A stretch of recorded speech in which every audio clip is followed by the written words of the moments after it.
facilitating an entrepreneur-friendly ecosystem in Kerala, reforming policies and mindsets. The opening remarks for this session will be delivered by Mr. Ajit Moopan, the President of TiE Kerala. The panelists for this session are Advocate Pramod Narayan, MLA of Rani constituency, Mr. V.T. Balram, the Vice President KPCC, Mr. VKC Razak, the Managing Director of VKC Group, Mr. Jimon Kora, the CEO of Main Cancor Ingredients Private Limited, Shri K.S. Srinivas IAS, the Chairman of MPEDA, Shri Rajamanikyam IAS, the Managing Director of KSIDC. The moderator for the session is Mr. Elias George, Partner and Head Infrastructure, Government and Healthcare, KPMG in India. Now, if you may allow me, I would like to introduce in detail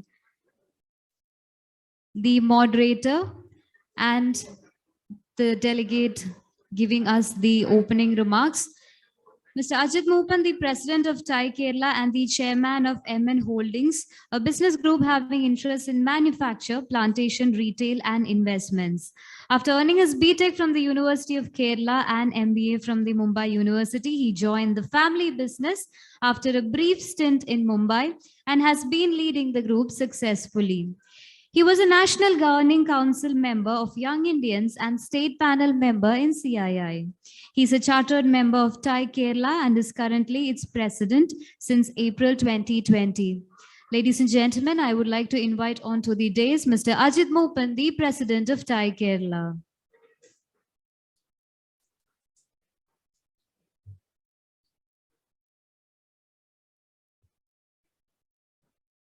I would also like to introduce to you the moderator for this session, Mr. Elias George, the Partner and Head Infrastructure, Government and Healthcare, KPMG in Kerala.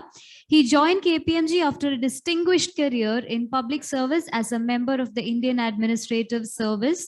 Over his 32 years in the IAS, he served with distinction in senior leadership positions in urban development, transportation, shipping, energy, water resources, urban transit, industry, and labor. He has extensive understanding of evolving policy landscapes in infrastructure and emerging trends, issues, and challenges at the national and state levels. Recently, he concurrently managed 3 significant projects: Kochi Metro Rail Limited, Kochi Metropolitan Transport Authority, and the Cochin Smart Mission Limited. I would also like to invite the moderator, Mr. Elias George, onto the dais. And I would now like to hand over the session to Mr. Ajit Moopan, the President of TiE Kerala, who will be delivering his opening remarks.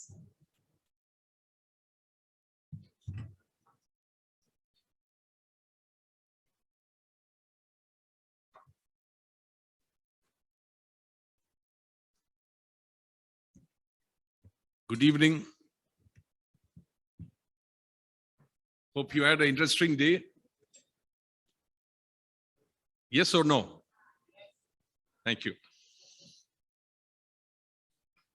So you might be wondering why I'm here to say some opening remarks in spite of having an illustrious anchor amongst us. Just because this session the topic is very dear to our heart of TiE Kerala. So, good evening, all dignitaries on dais. Advocate Pramod Narayan, Mr. V.T. Balram is yet to join us, Mr. VKC Razak, Mr. K.S. Srinivas, Shri Rajamanikyam, and Mr. Elias George. So, unlike yesterday when I was prepared, today I borrow from 2 lines from the previous speakers. Dr. Santosh Babu said, "Make Kerala great, make your country great." And there's a line from Mr. Rahul Mamin about mindset. Anyway, so I think all of us here will be united in one aspiration, which is for the progress and prosperity of our state. And we have all the most conducive environment, perhaps, in spite of the high, apart from the high potential of our people, substantiated by the high HDI. We also have a favorable political environment in terms of, not the ideology or anything, but when I say conducive, we have a single party majority government and a very assertive, this is decisive leader at top. And the government is, at the cost of repetition of few points from yesterday, the government is rolling out reforms, a slew of reforms, as well, and announced their intent and initiated also some mega infrastructure projects. But we see sometimes the great intent and passion at the top, sometimes diluting when it comes down to the hierarchy and not translating to that momentum, what is required to drive the state to progress or prosperity. So many a time, and we have held a detailed workshop or deliberations within the charter members of TiE Kerala, and we found a few obstacles, and one key obstacle which we observed was a mindset issue. Seems to be some antipathy against or some animosity which has towards the entrepreneurs, the job providers, and it has kind of seeped in to our cultural baggage inherited, and now we are trying to see how to work together with the government, how we all can because the TiE Kerala, we also, while our core mission is fostering entrepreneurship, fostering an enabling ecosystem. Entrepreneurial ecosystem is also very critical and very dear to our heart. And therefore, these have to work together while we do mentoring, funding, incubating, networking, and all these things. This favorable ecosystem and the right mindset is very, very important. And therefore, we initiate, we explore, we discuss, and we identify, engaging with people from different walks of life. We understand, and when we enable, this is only a start of a series of talks that or engagements that we have in mind. And Mr. Elias George is kindly, our charter member is kindly, volunteered to lead this effort.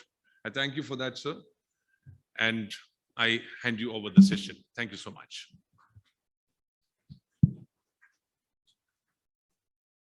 Thanks, Ajit, and good evening, friends. I think there is no better way to start this session than to recall the theme of this whole event. Despite the pandemic, when all of us emerged blinking from the 2 years of lockdown, the South African variant permitting, of course, we need to rethink the future of the state. Where will Kerala be? The map of the world is being redrawn by a number of forces. The pervasiveness of the pandemic, geopolitical tensions arising, the whole standoff between the US and China, all these forces are working to create a new kind of universe for all of us. So where is Kerala going to be located in the new map of the world? What should we do now to stop in our tracks and think a new future for Kerala so that the younger generation coming behind us to a better future within the state alone? It's very important here to take a very hard look at where we stand now. We don't do that normally on such fora. Firstly, Kerala's future is linked to the future of other nations, especially the Gulf. 30% of the state's economy is dependent on remittances, which is basically linked to petroleum products. And after COP26, etc., we all know that the petroleum universe has got a very short shelf life now. How is that 30% going to be replaced? That's the first question we need to think about when we strategize for the state. The second one is Kerala has now become a theater for every climate change event in the world. We know that very well. Rains yesterday, all the rest of it. The entire pattern of weather we've seen in our youth have completely been changed.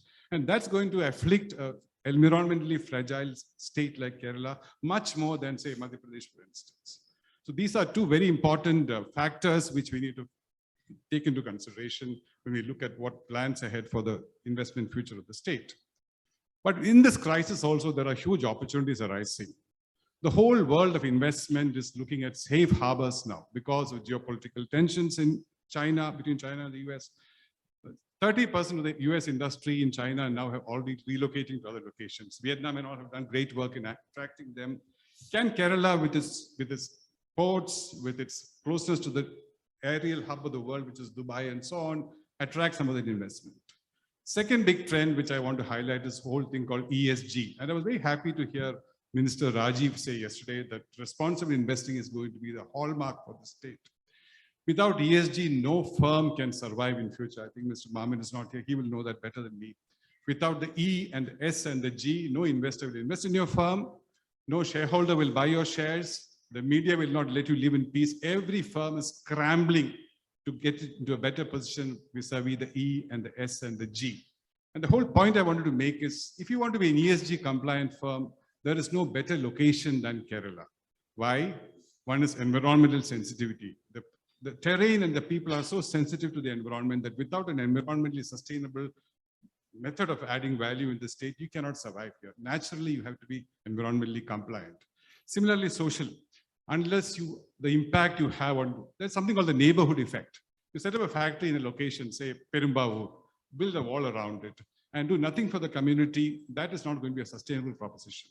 On the social goodness index, you have to do great work with the communities if you want to add value in the state. Similarly, governance. You have to be decent and transparent in your transactions with your employees. And these are, luckily for Kerala, considerations that are as important for a company in future as the balance sheet. So delighted to hear Minister Rajiv say yesterday that Kerala is going to be the venue of responsible investing in this world. And that is a flag we need to fly all over the world. Like a campaign, we need to tell the world that Kerala is the venue for ESG locations. Another big trend happening in the world is that nature of value addition is changing. It's all what the Klaus Schwab, the World Economic Forum founder said, Industry 4.0, virtual reality, content creation, etc. These are areas where the impact on environment is less, what they call low volume, high value work and all the rest of it. So these are the kind of industries we need to attract into Kerala. On a traditional yardstick of industrial development, our ease of doing business ranking in India is very low. Let's face it. Mr. Radhamanik is sitting here. Why is it low? Because the yardsticks used to measure EODB are very traditional ones, which are more appropriate to say a civil factory in terms of the indices they use. They also use peer feedback, and Kerala, we are a very skeptical race. So we give very bad feedback about our place. So we are down. Doesn't matter. We need to convert our weaknesses into our strengths. Look at a new future. What are the types of industries we need to attract? And this catch-all investment promotion policies, days are over. Kerala's got fabulous policies in healthcare, in tourism, in IT, etc. We need to fine-tune that more to tune towards the kind of industry that we need to look at. I don't want to take long. There are three vectors along which the discussion can proceed. I would suggest to the eminent panel here. One is Kerala's got some fabulous process reforms on the way. We all heard the minister yesterday at KSIDC, and the industries department is at work. I think once that is in place, I think there will be no state in the country which has got such a fabulous set of process friction easing, all the K-Swift and all the rest of it. But yes, that's one track. The second track is infrastructure, physical and social for the state. We need to improve it. We need to improve our roads, connectivity, airports, and all the rest of it. Third, and the most important thing, is the culture and the attitudes of people. And that I would suggest to this panel is one thing we really need to work on. Kerala, we have generations of being people trained to get your children jobs in factories, etc. The spirit of entrepreneurship needs to take deeper roots in the state. And I was again very pleased to hear that some slogan minister said that, your investment is our pride, etc. So that, how do we change cultures and make a person living in a panchayat proud of the investor who's come to his panchayat? That has not happened yet. So I again repeat it, process reform is one track, infrastructure augmentation is second track, and this whole business of changing culture and attitude is the third track. Maybe I'll yield to the more informed people on the panel. I don't need to introduce any of these people to you, but my job. Advocate Pramod Narayan is MLA from Rani. We all know him. Mr. Balaram is one of Kerala's young hopes. I'd like him to lead us into a better future. Jimon.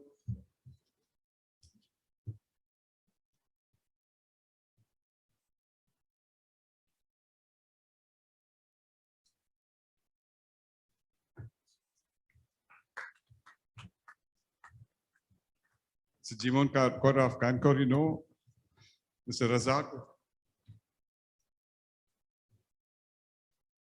Sorry? Yeah, okay. Mr. Razak, Srinivasan was Secretary Industries in Kerala for a long time. He now leads the Marine Products Export Development Authority.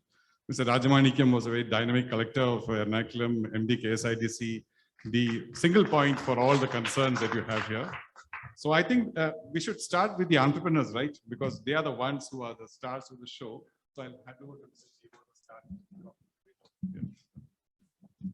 Thank you, Mr. George. And this is a panel where probably, there are so many ideas that's going to come out.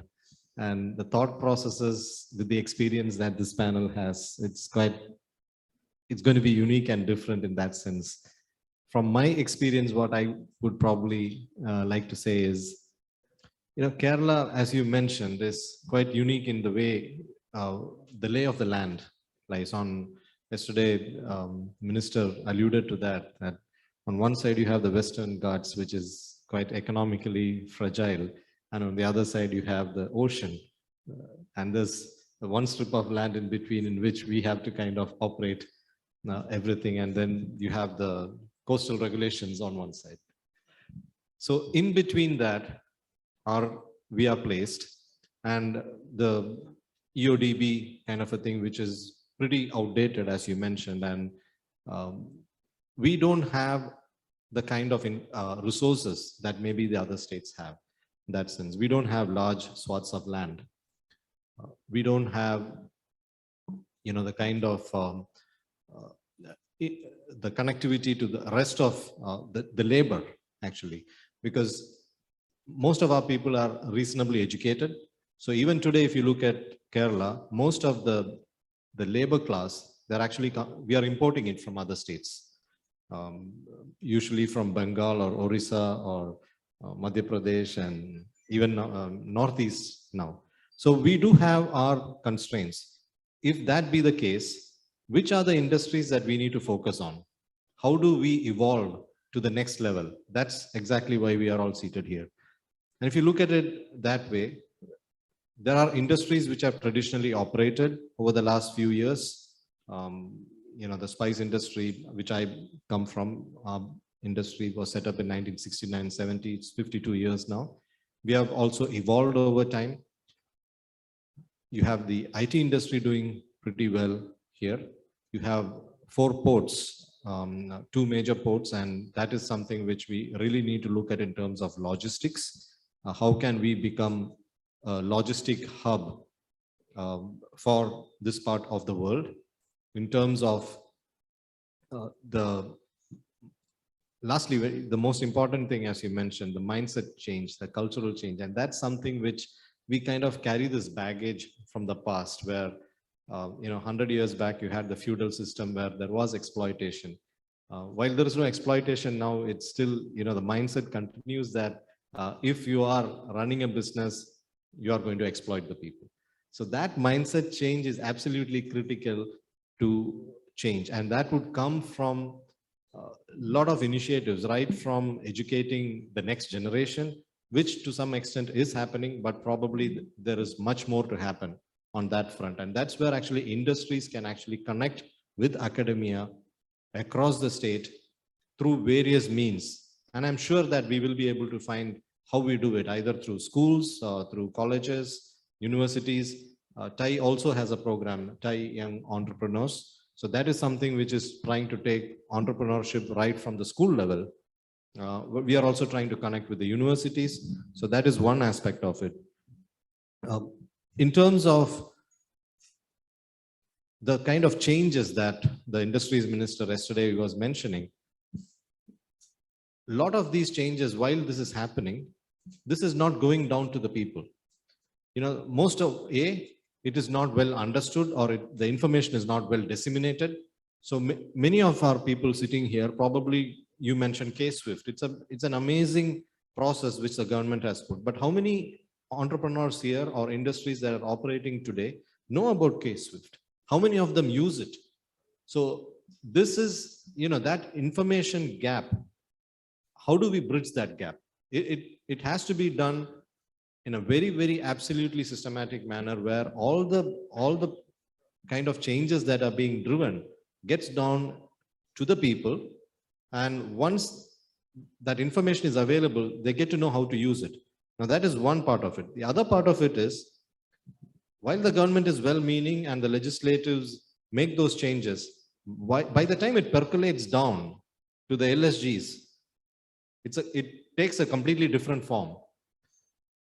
Either, you know, more, and there's another very important aspect which Minister mentioned yesterday, that while this is the industries department, they do not have the right to even give one permit to an industry anywhere in the state. It's done by various other departments which do not fall under the industries department. So industries need to come here, but the industries department have no authority on any part of that industry being set up. That has to change. Unless that is a collective effort, and how you bring that change. He also mentioned that there is a new regulation that is going to come, which kind of brings everything under one purview. It's not there, but at least the thought process is there today. If that thought process continues and it actually is implemented, then you can see that, you know, there is accountability. Today, and this is, you know, I would like to actually mention, we have small companies, entrepreneurs coming with small investments, you know, not big investment, 25 lakhs or 30 lakhs and 50 lakhs. All this is their life savings that they put in here. And then you would come and somebody from a panchayat would say that I need employment for my niece or nephew. And if that is not given, you have to shut down the factory. So unfortunate, but this is a fact. This happens even today, despite all this. How do we change that mindset? And there's another important matter which was mentioned, and this came about because the industry asked for it. The grievance redressal cell. Until now, anybody could make any allegation against an industry, and then the whole departments, everybody would go into that industry and start, checking the files and all that. That's all fine. You need to be compliant. But when you do that, whoever runs that industry, is he going to concentrate on running the industry, or is he going to concentrate on figuring out how to solve this issue at this point of time? So the grievance redressal cell, which has been mooted, is an absolutely important tool that nobody should be able to raise false allegations against a company for personal vested interests. So these are issues that still continue. How do we change that mind? So mindset change, the tools to help that mindset change, and the executive powers to ensure those changes are actually happening. These are the observations of, in the way we operate today, but I'm sure there are a lot of changes. The awareness is there today. The willingness to listen, the willingness to bring about these changes, the legislative changes which were mentioned yesterday, this was never there. Today we see those changes happening. How do we as an industry support and ensure that this information is disseminated to everybody who wants to invest in Kerala? So those are my thought processes here. Thanks, Jimon. Mr. Razak, you have demonstrated to the state that you have run a very successful business. You're known as a philanthropist of repute in the state. You would have been through a lot of struggles yourself, I'm sure. You would have had your moments of despair in this whole journey that you made. From all those learnings, what's your advice to this group and to all the bureaucrats and politicians here? What we need to do differently to make Kerala a much better investment destination, not just for national investment, but for global ones also? Thank you. Good evening all. First of all, let me thank Tai for arranging such a conference and taking this topic. So there are, I think, two topics for one is policies and the other one mindset. So I leave policies to Rajamanikam sir and the other officers because they are all behind it. And definitely, നമ്മുടെ കേരളത്തില് മറ്റൊരു സ്റ്റേറ്റിലും ഇല്ലാത്ത പോലെയുള്ള investment friendly ആയിട്ടുള്ള നിയമങ്ങൾ കൊണ്ടുവന്നിട്ട് അത് execution നടന്നുകൊണ്ടിരിക്കുന്ന ഒരു സമയമാണ് ഇപ്പം നടന്നുകൊണ്ടിരിക്കുന്നത്. പക്ഷേ അത് നേരത്തെ ജിമോൻ സാറ് പറഞ്ഞ പോലെ എത്രത്തോളം ഉപകാരപ്പെടുന്നുണ്ട് അല്ലെങ്കിൽ ഉപയോഗപ്പെടുത്തുന്നുണ്ട് എന്നുള്ളത് ഇന്ന് വലിയൊരു ചോദ്യചിഹ്നമാണ്. അപ്പൊ അതിന്റെ കാരണം നോക്കിക്കഴിഞ്ഞാൽ ആ രണ്ടാമത്തെ മൈൻഡ് സെറ്റ് എന്ന് പറയുന്ന ആ ഒരു ഇതിലേക്കാണ് നമ്മൾ എത്തുന്നത്. ഇപ്പൊ മൈൻഡ് സെറ്റ് ഓഫ് ഹൂം, അതിൽ ഞാൻ രണ്ടായിട്ട് തിരിക്കാം. ഒന്ന്, നമ്മൾ ഉൾക്കൊള്ളുന്ന സമൂഹം, അത് എന്റർപ്രണേഴ്സ് അടങ്ങുന്ന ഒരു സമൂഹം. രണ്ടാമത്തത് നമ്മുടെ ബ്യൂറോക്രസി. അപ്പോൾ നമുക്കറിയാം, നമുക്കെല്ലാവർക്കും മൊബൈലിന് നല്ല റേഞ്ച് കിട്ടണം. പക്ഷെ നമ്മുടെ വീടിൻ്റെ അടുത്തൊന്നും ടവർ വെക്കാൻ നമ്മൾ സമ്മതിക്കില്ല. നമുക്ക് നല്ല വോൾട്ടേജ് കിട്ടണം. പക്ഷെ നമ്മുടെ അടുത്തൊന്നും ട്രാൻസ്ഫോമർ വെക്കാൻ നമ്മൾ സമ്മതിക്കില്ല.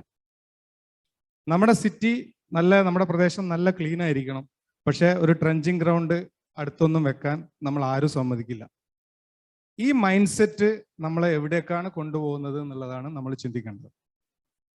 ഇപ്പം നമുക്കറിയാം, നേരത്തെ സാറ് പറഞ്ഞു, നമ്മുടെ ഒരു പ്രദേശത്ത് ഒരു വ്യവസായം നടക്കുന്ന സമയത്ത് ആ വ്യവസായി പല കാരണങ്ങൾ കൊണ്ടാണ് എന്റർപ്രണറായിട്ട് മാറുന്നത്. അതായത് ഒന്നുകിൽ പുള്ളിയുടെ അടുത്ത് എന്തെങ്കിലും ഒരു ഐഡിയ ഉണ്ടാവും, അതായത് എന്തെങ്കിലും ഒന്ന് എക്സിക്യൂട്ട് ചെയ്യണം, അല്ലെങ്കിൽ കാര്യമായിട്ട് പഠിച്ചിട്ടുണ്ടാവില്ല, പക്ഷെ എന്തെങ്കിലും കൈത്തൊഴിൽ അറിയുന്ന ആളായിരിക്കും. അങ്ങനെ പല റീസൺ കൊണ്ട് അദ്ദേഹം ഒരു എന്റർപ്രണർ ആവുകയാണ്. അപ്പൊ ഇത് പഠിച്ചു വന്നിട്ടോ അല്ലെങ്കിൽ അങ്ങനെ ഒരു എഡ്യൂക്കേഷൻ ബാക്ക്ഗ്രൗണ്ട് വന്നിട്ടോ ഒന്നും അല്ല ഇത് ചെയ്യുന്നത്.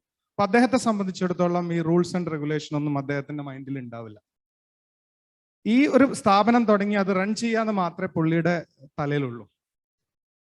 പക്ഷേ അദ്ദേഹം അത് തുടങ്ങിക്കഴിഞ്ഞാൽ രണ്ട് സ്ഥലത്തു നിന്നുള്ള പ്രഷറാണ് അദ്ദേഹത്തിന് വരുന്നത്. ഒന്ന്, നമ്മുടെ ബ്യൂറോക്രസി. ഒരു ഉദ്യോഗസ്ഥൻ വന്നിട്ട് അദ്ദേഹം കമ്പനി തുടങ്ങി, അതിനാവശ്യമുള്ള ആരെങ്കിലും ഒക്കെ ഏൽപ്പിച്ച് പേപ്പറൊക്കെ റെഡിയാക്കി. പക്ഷെ അവസാനം അദ്ദേഹത്തിന് ESIനെ പറ്റിയോ PF പറ്റിയോ മറ്റ് റൂൾസിനെ പറ്റിയോ റെഗുലേഷൻസിനെ പറ്റിയോ ഒന്നും അറിയുന്നില്ല. ഏറ്റവും ചുരുങ്ങിയ ഫാക്ടറീസ് ആക്ടിൽ എത്ര രജിസ്റ്റർ വെക്കണം നമുക്ക് ആർക്കെങ്കിലും അറിയാം? ഫാക്ടറീസ് ആക്ട് പ്രകാരം നമ്മൾ എത്ര രജിസ്റ്റർ മെയിൻറ്റെയിൻ ചെയ്യണം എന്ന് ആർക്കെങ്കിലും ഇവിടെ അറിയോ? നമുക്ക് ജസ്റ്റ് ഒരു ക്വസ്റ്റ്യൻ ആണ്. ഒരു ഗസ് പറയാൻ പറ്റുമോ? 19 എണ്ണം ഉണ്ട്. ഈ 19 എണ്ണം വെക്കുന്ന ആരാണ് നമ്മളിവിടെ കേരളത്തിൽ ഇൻഡസ്ട്രി നടത്തുന്നത്? അപ്പൊ ഒരു ഓഫീസർ വന്നാൽ ആ സ്ഥാപനത്തിൽ ഒരു ഫോൾട്ട് കണ്ടുപിടിക്കാൻ ഒരു ബുദ്ധിമുട്ടുമില്ല. അപ്പം ഞാൻ കുറച്ച് ബ്ലണ്ടായിട്ട് പറയാണ്, ആ ഉദ്യോഗസ്ഥന് എന്തെങ്കിലും സാമ്പത്തിക പ്രയാസം ഉണ്ടാകുമ്പോൾ അദ്ദേഹം രാവിലെ ഇറങ്ങുകയാണ്. ഒരു 10 കമ്പനിയിൽ കയറിയാൽ വൈകുന്നേരം ആകുമ്പോഴത്തേക്ക് അദ്ദേഹത്തിന്റെ പ്രയാസം തീർന്ന് വീട്ടിലേക്ക് മടങ്ങി പോകാനുള്ള ഒരു സ്ഥിതിയിലേക്ക് ഇന്ന് നമ്മുടെ റൂൾസ് ആൻഡ് റെഗുലേഷൻ റെഡി ആയിട്ട് നിൽക്കുകയാണ്. ഇത് മാറാൻ നമ്മൾ എന്ത് ചെയ്യണം? അതാണ് ഒരു ക്വസ്റ്റ്യൻ. രണ്ടാമത്തത്, അപ്പൊ ഇത് നമ്മളിപ്പോഴും ഇതിന് സിനിമ നമ്മുടെ ഇപ്പോഴത്തെ സ്ഥിതിനെ കുറിച്ചിട്ട് വളരെ കൃത്യമായിട്ട് പ്രതിപാദിക്കുന്നത്. അപ്പൊ നമ്മുടെ പണ്ടത്തെ മിഥുനം സിനിമ ഓർക്കുന്നുണ്ടാവും എല്ലാവരും. ദാക്ഷായണി ബിസ്ക്കറ്റില് നമ്മുടെ ഇലക്ട്രിക്കൽ ഇൻസ്പെക്ട് ചെയ്യുന്ന അത് ഇന്നും നിലനിൽക്കുന്നുണ്ട് എന്നുള്ളതാണ് നമ്മുടെ ഈ സിസ്റ്റത്തിന്റെ പ്രശ്നം എന്ന് പറയുന്നത്. രണ്ടാമത്തെ വിഷയം എന്ന് പറയുന്നത് നമ്മുടെ നേരത്തെ സാറ് പറഞ്ഞ പോലെയുള്ള നമ്മുടെ സറൗണ്ടിങ്സിലുള്ള ഒരു ഇഷ്യൂ. സ്വാഭാവികമായിട്ടും ഒരാൾ സ്ഥാപനം തുടങ്ങുന്ന സമയത്ത് അദ്ദേഹം ഒരു കഷ്ടപ്പെട്ട് തുടങ്ങുമ്പോൾ എല്ലാവരും കുറച്ചൊരു അദ്ദേഹത്തിനോട് ഒരു സഹതാപം അല്ലെങ്കിൽ അദ്ദേഹത്തിന് സഹായിക്കാനുള്ള ഒരു മെന്റാലിറ്റിയാണ്. പക്ഷെ കുറച്ച് കഴിഞ്ഞ ഒരു ലെവൽ മാറുന്ന സമയത്ത് ആ ചിന്താഗതി ആകെ മാറുകയാണ്. പിന്നീട് ആ സ്ഥാപനം ഉണ്ടാക്കുന്ന പ്രശ്നങ്ങളിലേക്കാണ് കൂടുതൽ ആളുകളുടെ ശ്രദ്ധ പോകുന്നത്. വളരെ വലിയ ചേഞ്ച്. അപ്പൊ ആളുകളുടെ ആ മെന്റാലിറ്റിയിലുള്ള ആ ഒരു ചേഞ്ച്, അത് നമ്മൾ ദൃശ്യം സിനിമയിൽ ഒന്ന് നോക്കിയാൽ മതി. ദൃശ്യം 1 ആദ്യത്തെ മോഹൻലാലിന്റെ ആളുകൾക്ക് സഹതാപമായിരുന്നെങ്കിൽ രണ്ടാമത്തെ ദൃശ്യത്തില് മോഹൻലാലിനെ അറസ്റ്റ് ചെയ്യുന്നത് കാണുന്ന സന്തോഷമായിരുന്നു ജനങ്ങൾക്കുണ്ടായിരുന്നത്. കാരണം അദ്ദേഹം ഒരു മെച്ചപ്പെട്ട് ഒരു അത്യാവശ്യം നല്ല ലെവലിലാണ് രണ്ടാമത്തെ സിനിമയിൽ ഉള്ളത്. അപ്പൊ സ്വാഭാവികമായിട്ടും അതിനുള്ള ആ ഒരു ചേഞ്ച് സ്വാഭാവികമായിട്ടും ആളുകളുടെ ഇടയിൽ ഉണ്ടാവുന്നുണ്ട്. അപ്പൊ അത് നമ്മൾ ആരെയും കുറ്റം പറഞ്ഞിട്ട് കാര്യമില്ല. നമ്മളൊരു മൈൻഡ് സെറ്റാണ്. ആ മൈൻഡ് സെറ്റ് നേരത്തെ നമ്മൾ പറഞ്ഞ പോലെ നമുക്ക് റേഞ്ച് വേണം, പക്ഷെ നമ്മൾ ഇതിന് തയ്യാറല്ല. അത് മാറ്റിയെടുക്കാൻ എന്നെ സംബന്ധിച്ചിടത്തോളം 2 വഴികളാണ്. ഒന്ന്, നമ്മുടെ സിസ്റ്റം ട്രാൻസ്പെറന്റ് ആക്കുക. അതിന്റെ ഒരു ഭാഗമാണ് നമ്മുടെ ന്യൂ പോളിസീസ് വരുന്നത്. അതിനേക്കാൾ ഉപരി നന്നായിട്ട് അതിനെ ട്രാൻസ്പെറൻറ്റ് ചെയ്ത് ആർക്കും ഇതിന് മനസ്സിലാകാൻ പറ്റുന്ന രൂപത്തിലേക്ക് സിസ്റ്റം മാറ്റുക. നമ്മുടെ ഉദ്യോഗസ്ഥന്മാരെ നമ്മൾ എൻഫോഴ്സ്മെന്റ് ഓഫീസർ എന്നുള്ള പേരൊക്കെ മാറ്റി ഒരു ഇനേബിളിംഗ് ഓഫീസർ എന്നുള്ള രൂപത്തിലേക്ക്, അതായത് ഒരു സ്ഥാപനം നടന്നു പോകാൻ അദ്ദേഹത്തിനെ കൊണ്ട് എന്ത് ചെയ്യാൻ പറ്റും എന്നുള്ള രൂപത്തിലേക്ക് അത് മാറി വരണം.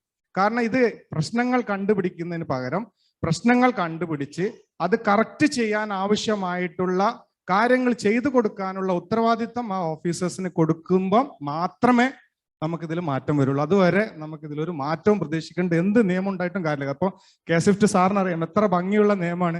പക്ഷെ പഞ്ചായത്ത് ഓഫീസിൽ ചെന്ന് കഴിഞ്ഞാൽ അവർ പറയുന്നത് നിങ്ങൾ എന്തിനാ കെ-സ്വിഫ്റ്റ് വഴി വരുന്നത്, നിങ്ങൾക്ക് ഇവിടെ വന്നാൽ പോരെ, നേരിട്ട് വന്നാൽ പോരെ. അപ്പൊ കഷ്ടപ്പെട്ട് അവൻ നേരിട്ട് കൊണ്ടു കൊടുക്കുകയാണ്. പിന്നെ അറിയാലോ നമ്മൾ ഒരു ഓഫീസിൽ പോയാലുള്ള പ്രശ്നങ്ങളൊക്കെ അത് കഴിഞ്ഞ് തിരിച്ചു വരുമ്പോഴത്തേക്ക് അവൻ ക്ഷീണിച്ചിട്ടുണ്ടാവും.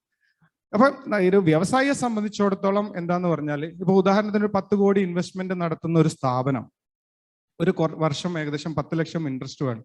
നമ്മൾ ഒരു ദിവസത്തെ കണക്ക് കൂട്ട് കഴിഞ്ഞാൽ ഒരു 3000-3500 രൂപ അയാൾ ഇൻട്രസ്റ്റ് കൊടുക്കുകയാണ്. ഒരു പേപ്പർ ഒരു ദിവസം മാറിയാൽ ഹീ സ്പെൻഡിങ് 3500 റുപ്യ വെറുതെ കൊടുക്കുകയാണ്. 7000 റുപ്യ ആ ഉദ്യോഗസ്ഥന് കൊടുത്തിട്ട് പേപ്പർ കറക്റ്റ് ചെയ്ത് പണി തുടങ്ങാനാണ് നമ്മൾ നോക്കുന്നത്. അപ്പൊ നമ്മൾ തന്നെ നമ്മുടെ സിസ്റ്റം സ്പീഡ് ചെയ്യാൻ വേണ്ടിയിട്ട് നമ്മൾ തന്നെ ഇത് പ്രോത്സാഹിപ്പിക്കാം.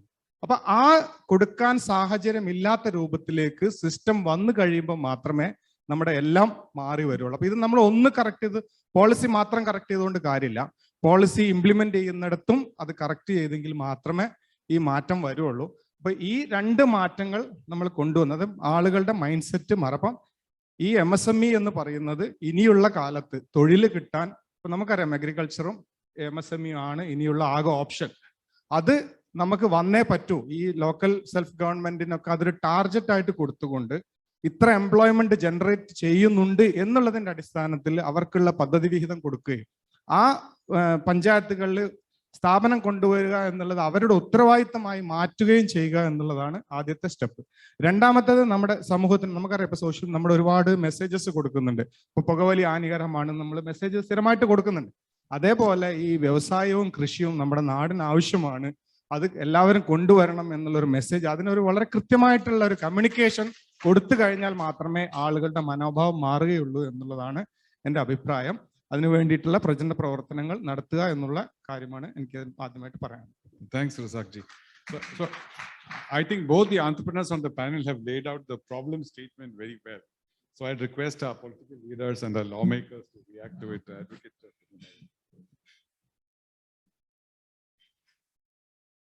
നമസ്കാരം. ഞാനിവിടെ ഉന്നയിക്കപ്പെട്ട പ്രശ്നങ്ങളുടെ ഒരു മറുപടി എന്ന അതിലേക്ക് പോകുന്നതിന് മുമ്പ് ഇവിടെ വന്നിരുന്നപ്പോൾ ശ്രീ രാഹുൽ അദ്ദേഹത്തിൻ്റെ പ്രഭാഷണം ഞാൻ അല്പനേരം കേൾക്കുകയുണ്ടായി. കേട്ട സമയത്ത് വളരെ കാലം മുമ്പ് വായിച്ച ഒരു കവിതയാണ് എൻ്റെ മനസ്സിലേക്ക് വന്നത്. ഫ്രഞ്ച് കവിയായ പോൾ എല്ലോദ്, ബൽറാം വായിച്ചിട്ടുണ്ടാവും ഞാൻ കരുതുന്നു. പോൾ എല്ലോദിൻ്റെ ഒരു കവിതയുണ്ട്. ആ കവിതയിൽ ഉജ്ജ്വലമായ കാന്തിയുള്ള ഒരു വരിയുണ്ട്. മുന്തിരിയിൽ നിന്ന് വീഞ്ഞുണ്ടാകുന്നത് പോലെ, കൽക്കരിയിൽ നിന്ന് തീയുണ്ടാകുന്നത് പോലെ, വെള്ളത്തിൽ നിന്ന് വെളിച്ചമുണ്ടാകുന്നത് പോലെ, ചുംബനങ്ങളിൽ നിന്ന് മനുഷ്യരുണ്ടാകുന്നത് പോലെ. അവസാനത്തെ ഭാഗത്തെ മാത്രം വളരെ ജൈവികമായ സ്വാഭാവികമായ പ്രണയമുഖരിതമായ ഒരു അനുഭവം എന്ന് മാറ്റി നിർത്തിയാൽ, മുന്തിരിയിൽ നിന്ന് സ്വാഭാവികമായി വീഞ്ഞുണ്ടാകുന്നില്ല, കൽക്കരിയിൽ നിന്ന് തീയും ഉണ്ടാകുന്നില്ല, വെള്ളത്തിൽ നിന്ന് വെളിച്ചവും ഉണ്ടാകുന്നില്ല.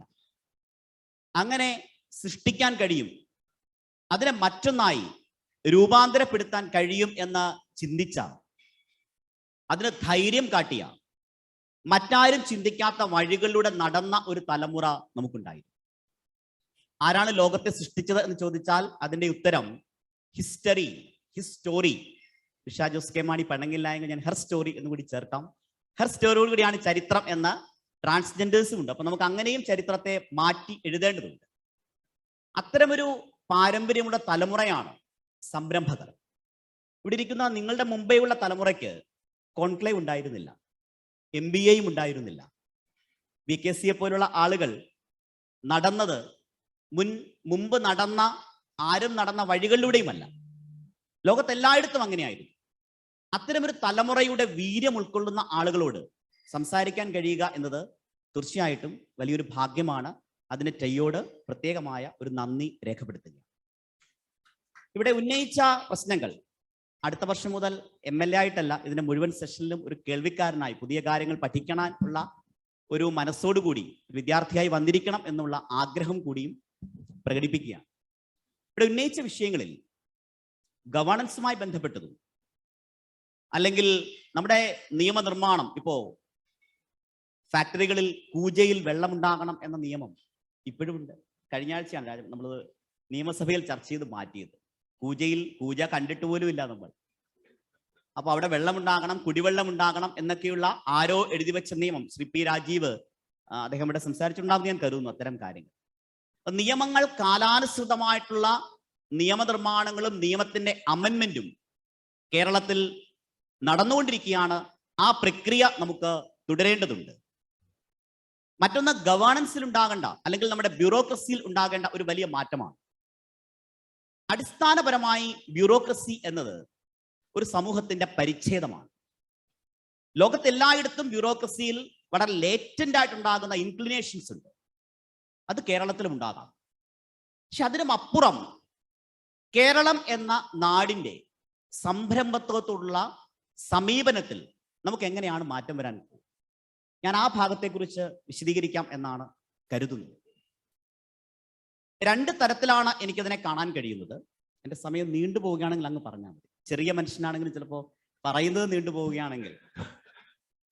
മനോരമ പണ്ടിരിക്കൽ short man with long words എന്നൊരു ചടങ്ങിൽ എന്നെ അവതരിപ്പിച്ചിരുന്നു. അപ്പോൾ അതുകൊണ്ട് മനോരമയ്ക്ക് എപ്പോഴും ഇത്തരം പ്രയോഗങ്ങൾ അതുകൊണ്ട് അങ്ങത് ചുരുക്കാൻ എന്നെ നിർബന്ധിക്കും എന്ന് ഞാൻ കരുതുന്നു. രണ്ട് കാര്യങ്ങളാണ്. ഒന്ന്, നിലവിലുള്ള സംരംഭകർ. ആ സംരംഭകർ വർത്തമാനകാലത്തിന്റെ പ്രശ്നങ്ങളെക്കുറിച്ച് മാത്രം ചിന്തിച്ചു പോരാ, നമുക്ക് ഭാവിയെക്കുറിച്ച് കൂടി ചിന്തിക്കാൻ കഴിയണം. ഉദാഹരണമായി, കോവിഡിന്റെ കാലം വന്നപ്പോൾ നമ്മളെല്ലാം പതറി. Economics in the time of Covid, love in the time of cholera എന്ന പുസ്തകം ഗബ്രിയേൽ ഗാർസിയ മാർക്കസിന്റേതാണ്. അതുപോലെ economics in the time of കോവിഡിനെ വേണമെങ്കിൽ കോവിഡോണോമിക്സ് എന്ന് നമുക്ക് വിളിക്കാം. ആ കോവിഡോണോമിക്സ് പിടികിട്ടാത്ത ഒരുപാട് സംരംഭകർ പരാജയപ്പെട്ടു ഞാൻ പറയുന്നില്ല, പതറി നിൽക്കുന്നത് നാം കണ്ടു. അപ്പോൾ നമ്മുടെ മുമ്പിലുണ്ടാകുന്ന പലതരത്തിലുണ്ടാകുന്ന മാറ്റങ്ങൾക്കനുസരിച്ച് സംരംഭങ്ങളെയും അത്തരം ആശയങ്ങളെയും ഒരു മാറ്റത്തിന് വിധേയമാക്കാൻ നമുക്ക് കഴിയണം. വർത്തമാനകാലത്തിന്റെ പ്രശ്നങ്ങൾ മാത്രമല്ല, ഭാവിയെക്കുറിച്ച് കൂടി നോക്കാൻ കഴിയണം.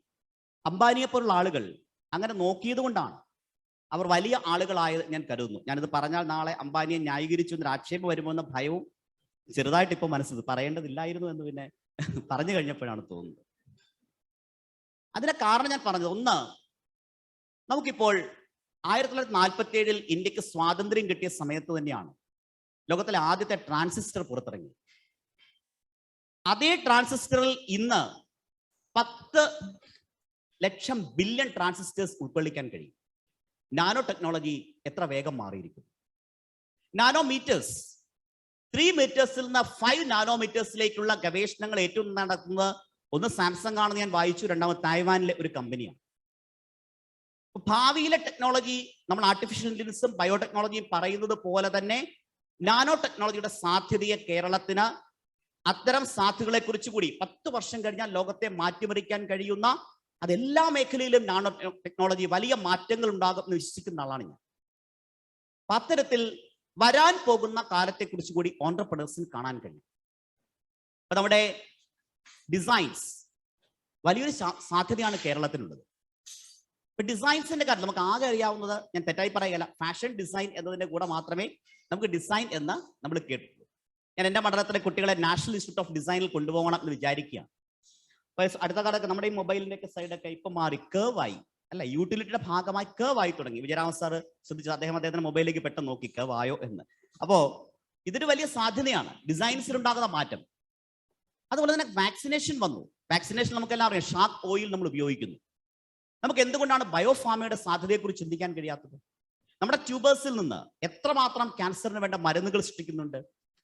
അപ്പൊ ഒരു ഇക്കോസിസ്റ്റം ഓഫ് ഓൺടർപ്രണർഷിപ്പ് എന്ന് പറയുന്ന ഡെഫിനറ്റ്ലി സർക്കിൾ ആണ്.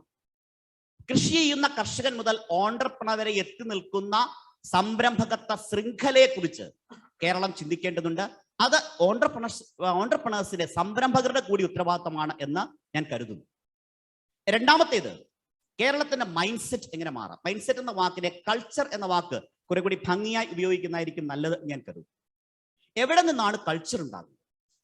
കൾച്ചർ ഉണ്ടാകുന്നത് ശീലങ്ങളിൽ നിന്നാണ്. ഞാനിപ്പോ നിങ്ങളുടെ തന്നെ ഒറ്റയ്ക്ക് വിളിച്ചിട്ട് A4 എന്ന് ചോദിച്ചാൽ A4 ആപ്പിൾ, B4 ഇത് രണ്ടും വാങ്ങണമെന്ന് ആരാണ് പറഞ്ഞത്? ലോകത്തിൽ ഇപ്പൊ നെതർലൻഡ്സിലേക്ക് ഇല്ലുന്നു. ഷെൽ നെതർലൻഡ്സിലാണ് എന്നാണ് എന്റെ വിശ്വാസം. ING നെതർലൻഡ്സിലാണ്. നല്ല ഫുട്ബോൾ, സുന്ദരികളും സുന്ദരന്മാരായ മനുഷ്യർ, ഊർജ്ജസ്വലരായ ആളുകൾ. അപ്പൊ ചിന്തയുടെ സ്വാതന്ത്ര്യം ഉണ്ടാകുന്നതും ഓൺടർപ്രണർഷിപ്പ് ഉണ്ടാകേണ്ടതും കോളേജുകളിൽ നിന്നല്ല, അംഗൻവാടികളിൽ നിന്നും നമ്മുടെ ക്ലാസ് മുറികളുടെ ആദ്യത്തെ പഠനത്തിന്റെ സമയത്ത് തന്നെ ചിന്തയുടെ സ്വാതന്ത്ര്യം ഉണ്ടാകണം എന്ന് വിശ്വസിക്കുന്ന ഒരാളാണ് ഞാൻ. എന്റെ മണ്ഡലത്തിൽ ബലറാം ഞാനിപ്പോ ചെയ്യുന്നൊരു കാര്യമുണ്ട്, നോളജ് വില്ലേജ് നടപ്പിലാക്കുക. അംഗൻവാടികൾ മുതൽ കോളേജുകളെ ഇൻഡസ്ട്രി ലിങ്കേജ് വരെയുള്ള ഒരു വലിയ പ്രവർത്തനം. എന്നെ അതിൽ ഏറ്റവും കൂടുതൽ എന്നെ ഇൻസ്പയർ ചെയ്തത് ശ്രീ ജോസ് കെ മാണിയാണ്. അദ്ദേഹം MP ആയിരിക്കുമ്പോൾ 1 MP 1 ഐഡിയ എന്നൊരു പദ്ധതി നടപ്പിലാക്കിയിരുന്നു. വ്യത്യസ്തങ്ങളായ ആശയങ്ങൾ അവതരിപ്പിക്കുന്ന കുട്ടികൾക്ക് അവർക്ക് ഇൻഡസ്ട്രി തുടങ്ങാനുള്ള സഹായം എത്തിക്കുന്ന ഇന്ത്യയിൽ അത് ചെയ്ത ഒരേ ഒരു MP അദ്ദേഹമായി. ഞാൻ അതിന്റെ മോഡൽ റാന്നി മണ്ഡലത്തിൽ നടപ്പിലാക്കുകയാണ്. അതിൽ ആദ്യത്തെ കാര്യം കുട്ടികളുടെ ആറ്റിറ്റ്യൂഡിനെ മാപ്പ് ചെയ്യുക. നമ്മുടെ വാട്സപ്പ് ഉണ്ടായത്, വാട്സപ്പിനെ കുറിച്ച് ചിന്തിച്ച ആൾ ഉക്രൈനിൽ അരക്ഷിതമായ ബാല്യമുണ്ടായിരുന്ന ഒരു കുട്ടിയാണ്. ക്ലാസ് കട്ട് ചെയ്യുമ്പോൾ നമ്മുടെ എല്ലാവരും പറയാറുണ്ട് ഒരുപാട് ക്ലാസ് കട്ട് ചെയ്തവരാണ് ലോകത്തിലെ ഏറ്റവും വലിയ ഓൺട്രപ്രണേഴ്സ് എന്ന്.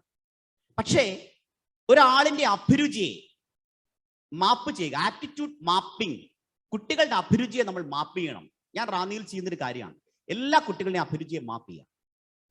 അതിലൊരു സംരംഭകത്വത്തിന്റെ ചിന്തയുള്ള ഒരു കുട്ടി ഉണ്ടെങ്കിൽ മീറ്റ് ദ മാസ്റ്റേഴ്സ്, നിങ്ങളെപ്പോലുള്ള ആളുകൾക്ക് അവരോട് സംസാരിച്ചാൽ മതി അവരെ ഇൻസ്പയർ ചെയ്യാൻ കഴിയും. അപ്പൊ നമ്മുടെ ക്ലാസ് മുറികളിൽ തന്നെ, സ്കൂളിൽ തന്നെ തുടങ്ങണം. റിസ്ക് എടുക്കാൻ മടിയുള്ളവരാണ് മലയാളികൾ, അല്ലെ? പുറത്തെ ലോകം പോയി കാണാൻ നമ്മൾ ഒരുപാട് യാത്ര ചെയ്യുമെങ്കിലും റിസ്കിന് മലയാളിക്ക് മടിയുണ്ട്. കർഷകർ, സൈനികരാണ് ഏറ്റവും വലിയ റിസ്ക് എടുക്കുന്നത് ഞാൻ കരുതുന്നില്ല. ഏറ്റവും വലിയ റിസ്ക് എടുക്കുന്നത് സംരംഭകരാണ്. പിന്നെ കർഷകർക്ക് ഇപ്പോൾ വലിയ റിസ്ക് ഉണ്ട്, ഈ ലാൻഡ് സ്ലൈഡും മഴയും ഒക്കെ വന്നപ്പോൾ. അപ്പൊ ഈ റിസ്ക് ഫാക്ടർ എന്നുള്ളത് കുട്ടികളിലേക്ക് നമുക്ക് കൊടുക്കാൻ നമുക്ക് കഴിയണം. നമ്മുടെ കോളേജുകൾക്ക് ഒരു ഇൻഡസ്ട്രി ലിങ്കേജ് ഉണ്ടാകണം. ഫ്ലെക്സിബിൾ ആയിട്ടുള്ള ഇലക്ടീവ്സ് ഉണ്ടാകണം. ഇപ്പോ ആർട്ടിഫിഷ്യൽ ഇന്റലിജൻസ് പഠിക്കുന്ന കുട്ടി പ്രിൻസിപ്പിൾസ് ഓഫ് മാനേജ്മെന്റ് കൂടി പഠിച്ചെങ്കിൽ മാത്രമേ നല്ല സംരംഭകനാകാൻ കഴിയൂ. അത് മാത്രം പഠിക്കുന്നത് കൊണ്ടാണ് പലപ്പോഴും നമുക്ക് ഫിനാൻഷ്യൽ മാനേജ്മെന്റ് സംരംഭകൻ പരാജയപ്പെടുന്നത്. അടിസ്ഥാനപരമായി എഡ്യൂക്കേഷനെ ഇൻഡസ്ട്രിയുമായി ഓൺടർപ്രണർഷിപ്പുമായി ലിങ്ക് ചെയ്യുന്ന ഒരു സംസ്കാരം ക്ലാസ് മുറികളിൽ നിന്നുണ്ടാകണം എന്ന് വിശ്വസിക്കുന്ന ഒരാളാണ് ഞാൻ. അതിൽ അപ്സ്കില്ലിംഗ് ഉണ്ട്, കമ്മ്യൂണിക്കേഷൻ ഉണ്ട്, ഇമോഷണൽ കോൺഫിഡൻസ് ഉണ്ട്. ഇതെല്ലാം ഉണ്ടാകണം. ഇതിൽ നിന്ന് മാത്രമേ ഇന്നത്തെ കേരളമല്ല നാളത്തെ കേരളത്തിന്റെ സംസ്കാരം മാറൂ എന്നാണ് ഞാൻ കരുതുന്നത്.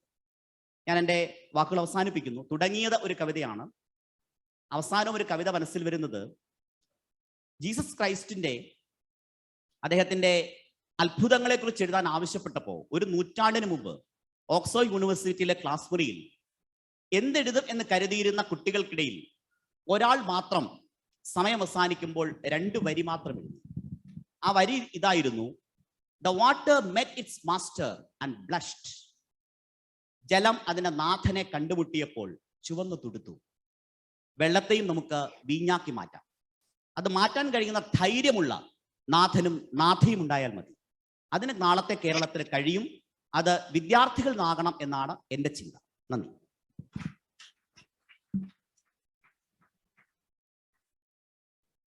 എല്ലാവർക്കും നമസ്കാരം, അഭിവാദ്യങ്ങൾ. ഇങ്ങനെ ഒരു നല്ല ഒത്തുചേരൽ ഇവിടെ സംഘടിപ്പിച്ചു എന്നുള്ളതിന് ടീക്കോമിന് പ്രത്യേകമായിട്ടുള്ള അഭിനന്ദനങ്ങൾ. ഇവിടെ ഞാൻ ഒരു പൊതുപ്രവർത്തകൻ എന്ന നിലയിൽ കടന്നു വന്നത് യഥാർത്ഥത്തിൽ ഇവരെ പോലുള്ള ആളുകളെ കേൾക്കാൻ വേണ്ടിയിട്ടാണ്. എന്താണ് നമ്മുടെ ബിസിനസ് കമ്മ്യൂണിറ്റി, ഇപ്പോഴുള്ള ഓൺട്രപ്രണേഴ്സ്, പൊട്ടൻഷ്യൽ ഓൺട്രപ്രണേഴ്സ് എന്താണ് ചിന്തിക്കുന്നത്, എന്തൊക്കെയാണ് അവരുടെ മനസ്സിലുള്ള ആശങ്കകൾ, ഏതെല്ലാം തരത്തിലാണ് പരിഹാരങ്ങൾ ഉണ്ടാവേണ്ടത് എന്ന് അവർക്ക് നിർദ്ദേശിക്കാനുള്ളത്. ഈ വക കാര്യങ്ങളാണ് നമ്മൾ ചർച്ച ചെയ്യുന്നത്. അതുകൊണ്ട് മിഷ് പറഞ്ഞതുപോലെ ഈ ഇത് കഴിഞ്ഞ അടുത്ത വർഷവും കേൾവിക്കാരനായിട്ടും ഒക്കെ ഇതിൽ പങ്കെടുക്കാനുള്ള ആഗ്രഹമുണ്ട്. ഇവിടെ ഇവർ സംസാരിച്ച പല കാര്യങ്ങളും വളരെ പ്രസക്തമാണ്, നമ്മുടെയൊക്കെ അനുഭവത്തിലുള്ളതാണ്. ചില കാര്യങ്ങൾ നമ്മുടെ ശ്രദ്ധയിൽ ഇതിനോടകം വന്നിട്ടുള്ളതാണ്, ചിലത് പുതിയ ചൂണ്ടിക്കാട്ടലുകളാണ്. ഏറ്റവും പ്രധാനമായിട്ട് പറഞ്ഞ ഒരു കാര്യം, ഈ ഒരു ഓൺട്രപ്രനറിയൽ കൾച്ചർ കേരളത്തിൽ ഉണ്ടാവുന്നില്ല എന്നുള്ളത് തന്നെയാണ്. ഇതുവരെ ഉണ്ടായി വന്നിട്ടില്ല എന്നുള്ളതാണ്. അതിൻ്റെ ചരിത്രപരമായ കാരണങ്ങളെക്കുറിച്ചൊന്നും ഞാൻ വിശകലനം ചെയ്യാൻ ആഗ്രഹിക്കുന്നില്ല. ഈ പറഞ്ഞതുപോലെ നമ്മുടെ ഒരു പോപ്പുലർ കൾച്ചറിലും സിനിമകളിലും ഒക്കെ പലതവണ അത് ആവർത്തിക്കപ്പെട്ടിട്ടുണ്ട്. 1-2 സിനിമകളുടെ ഉദാഹരണം ഇവിടെ പറഞ്ഞു. നമ്മുടെ മലയാളികളുടെ ഒരു കുഴപ്പം, നമ്മൾ ഉള്ള കാര്യത്തെക്കുറിച്ച് ഇങ്ങനെ പെരുപ്പിച്ച് അഭിമാനിച്ച് കാണിക്കും. അങ്ങനെ ചൂണ്ടിക്കാണിക്കാനുള്ള ചില നല്ല വ്യവസായ സംരംഭകരെയൊക്കെ നമുക്ക് ചൂണ്ടിക്കാണിക്കാനുണ്ട്. അതിൽപ്പെട്ട ആളുകളാണ് ഇവർക്ക് ഇരിക്കുന്നത്. പക്ഷെ ഇത് ഒറ്റപ്പെട്ട ഉദാഹരണങ്ങൾ മാത്രമായി ചുരുങ്ങരുത് എന്നുള്ളതാണ് എനിക്ക് തോന്നുന്നു ഈ സമ്മേളനത്തിന്റെ തന്നെ ഏറ്റവും പ്രധാനപ്പെട്ട ഒരു ലക്ഷ്യം. അതാണ്, ഇതൊരു കൾച്ചറായിട്ട് മാറണം. കൂടുതൽ കൂടുതൽ ആളുകൾ ഈ മേഖലയിലേക്ക് കടന്നു വരാൻ കഴിയുന്ന ഒരു ഇക്കോ സിസ്റ്റം നമുക്ക് എങ്ങനെ ബിൽഡ് ചെയ്യാൻ സാധിക്കും? അതിന് ഭരണപരമായിട്ടുള്ള എന്തെങ്കിലും മാറ്റങ്ങൾ വേണം. ഇവിടെ ചൂണ്ടിക്കാണിച്ചതുപോലെ നിയമങ്ങൾ നിലനിൽക്കുന്നത് ഏതെല്ലാം തരത്തിലാണ് ഭേദഗതിപ്പെടുത്തേണ്ടത്, കാലഹരണപ്പെട്ട നിയമങ്ങൾ എങ്ങനെയാണ് പൊളിച്ചെഴുതേണ്ടത്, ഇത്തരം കാര്യങ്ങളെക്കുറിച്ചാണ് നമ്മൾ ചിന്തിക്കേണ്ടത്. 2018 ഈ പറയുന്ന Kerala investors promotion facilitation act എന്ന് പറയുന്ന നിയമം നിയമസഭയിൽ വരുന്നത്. ഞാൻ ആ സമയത്ത് ജനപ്രതിനിധിയാണ്. പക്ഷെ അതേ സമയത്ത് തന്നെയാണ് അന്ന് കണ്ണൂർ ആന്തൂരിൽ സാജൻ എന്ന് പറയുന്ന പ്രവാസി മലയാളി ആത്മഹത്യ ചെയ്യേണ്ടി വന്ന സാഹചര്യത്തെക്കുറിച്ചുള്ള സംഭവങ്ങളും ചർച്ചകളും ഉയർന്നു വന്നത്. അപ്പോൾ നിയമങ്ങൾ മുകളിൽ നിന്ന് പൊളിച്ചെഴുതിക്കൊണ്ട് മാത്രം കാര്യമാവുന്നില്ല. അതൊരു ആഴത്തിലേക്ക് ഇറങ്ങണം. അതിനെക്കുറിച്ച് വ്യാപകമായിട്ടുള്ള ബോധവൽക്കരണം വേണം. ഇവിടെ പറഞ്ഞതുപോലെ പരസ്യങ്ങളിലൂടെ അടക്കം അത്തരത്തിലുള്ള ബോധവൽക്കരണങ്ങൾ നടത്താൻ കഴിയുമെങ്കിൽ ആ സാധ്യത പരിശോധിക്കപ്പെടേണ്ടതായിട്ടുണ്ട്. എനിക്ക് പറയാനുള്ളത്, കേരളത്തിൽ ഭൂമിയുടെ ഒരു വലിയ പ്രശ്നമുണ്ട്. ഇവിടെ നേരത്തെ കേരളത്തിലെ ഓരോ പ്രദേശവും ഇക്കോളജിക്കലി സെൻസിറ്റീവാണ്. തീരപ്രദേശത്ത് അതിൻ്റെതായിട്ടുള്ള ബുദ്ധിമുട്ടുകൾ ഇപ്പോഴുണ്ട്.